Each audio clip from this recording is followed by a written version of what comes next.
Hi, welcome to valuationpodcast.com, a podcast and video series about all things related to business and valuation.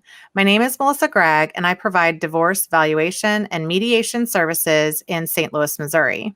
Today, we will discuss active and passive appreciation of separate property in divorce with the esteemed Dr. Ashok Abbott, who is an associate professor of finance at West Virginia University. He is the founder of Business Valuation, Inc., where he provides value by determining statistical significance, validating economic models, and providing rigorous empirical analytical support. So basically, just a super expert at research and all things valuation. Well, and Dr. Abbott, this has been an amazing podcast. I think that one thing that I would want people just to know a little bit more about you, you've focused on research for a very long time. You've been a very important part of the valuation community for decades. But tell us more about like what you are focused on right now in your career and how people could reach out to you. See, what I mean, it's a very old way to put it. The gentleman's gentleman. You know, the groomer was the gentleman's gentleman that made them look good.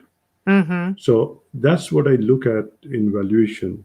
My function is to make you look good in the court. So like BASF says, we don't make cars, but we make your cars better. Right. So I do not go ahead and do these full-blown valuations. Sure. But I make your valuation shine. So that is why I become an embedded part of the team. Mm-hmm. Okay. So at a couple of the major firms in the country, valuation firms, they're embedded part.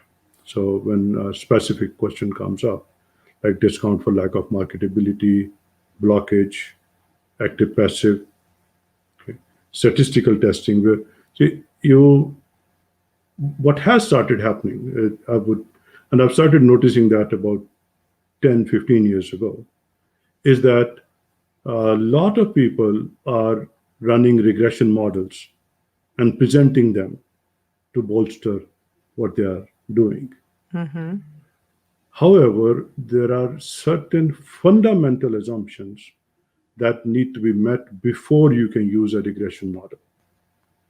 And a lot of them are not doing that. Okay.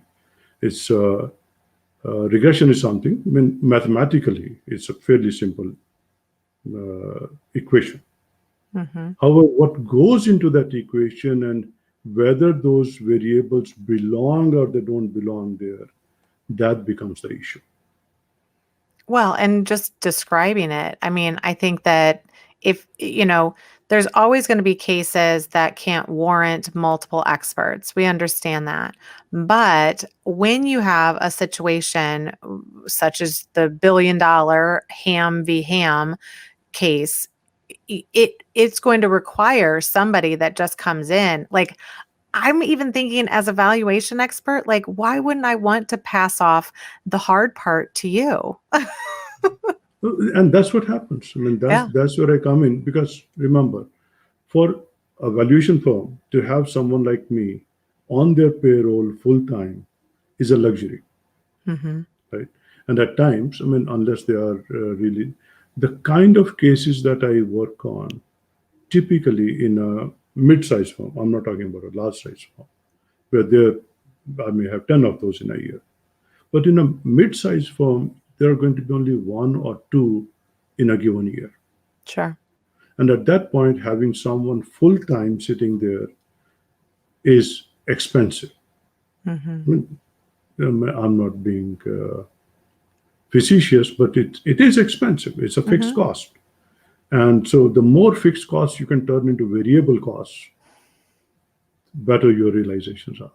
Yes. Lower your break-even becomes. And that's what I have.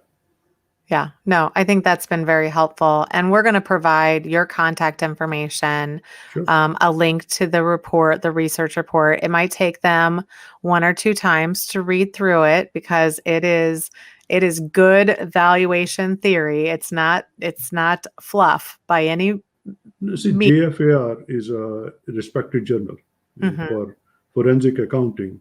They are the top journal in the country. Mm-hmm. They're run by American Accounting Association. So that's a fairly serious place. Yeah. If you want to put a paper in there,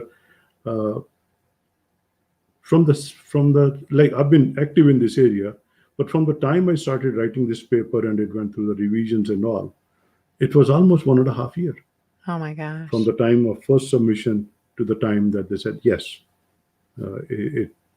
prime time, ready for stage. And are you working on your next research project yet? Actually, the interesting thing is that this particular paper is now turning into a book. There you go. So that's what is happening. It's I'm looking at a sample of about 40 to 45 industries for which data are publicly available, Sure. retail data.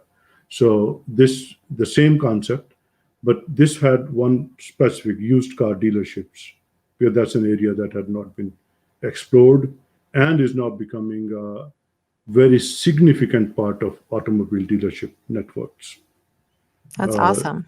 That's why this paper came about, because that was it was an entity that needed to be valued. I was working with someone on that project, and it's a nationwide chain, and they sell these what they call certified pre-owned. It's no longer the used car market.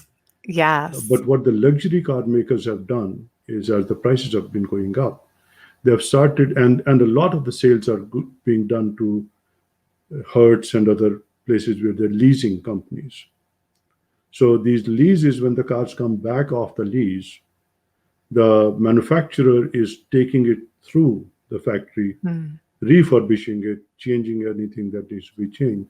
They're making it almost as good as new, and then they are moving those through their dealerships. And that is where this term certified pre-owned comes from. Sure. So it is pre-owned. It has been already sold once, but before it gets sold the second time, the manufacturer goes through this whole process of refurbishing, cleaning up, making sure that things are working, and then they sell it with a warranty. Oh yeah. So Sure. that's the big difference between a CPO and buying a used car. So this segment is the fastest growing segment in automobile sales at this point. Because so many people are leasing. So many people are leasing, and when they come off the lease, then they're being sold. See, automobile manufacturing is a very peculiar way that it's hard for them to change their production plans. Sure. So these are large, I mean, you have conveyor belts full of cars going through, and they cannot stop or start making things at short notice. So a lot of demand management that they do, rather than doing the supply management, but the supply is relatively fixed, their demand management is by making price adjustments. For example, when you go to do a lease, one of the prime determinants is what is the repurchase value that they assign to it at the end of and by moving that up or down a little bit, they can change the lease payments a lot. Right. So at times they are trying to lease more cars, at times they're trying to sell more cars, and the incentives and the pricing is moved around, just like in an aircraft. I mean, the 3 people in this row may be each paying a different price for that seat. Sure. And that is because the supply is what it is. A plane, once it takes off, has taken off with so many seats. Right.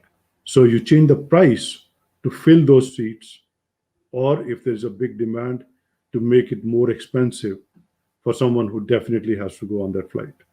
Yeah, absolutely. Automobile manufacturers are doing the same thing.